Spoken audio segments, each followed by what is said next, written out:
नमस्कार, मी डॉक्टर श्याम पगार. मी किडनी विशेषज्ञ म्हणून नाशिक शहरामध्ये कार्यरत आहे. मित्रांनो, आपण डायलिसिस म्हटलं की आयुष्य संपलं. डायलिसिस म्हणजे आता आयुष्यात काहीच उरलं नाही असं आपण समजतो, पण तसं नाहीये. डायलिसिस ही एक वरदान आहे. ज्या रुग्णाची किडनी खराब झालेली आहे, मग ती तात्पुरत्या स्वरूपात असो किंवा परमनंटली असो.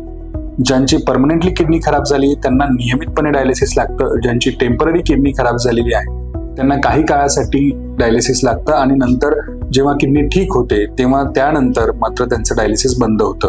पण जरी आपल्याला समजा डॉक्टरांनी सांगितलं की नेहमीसाठी डायलिसिस लागत असेल तरी घाबरू नका.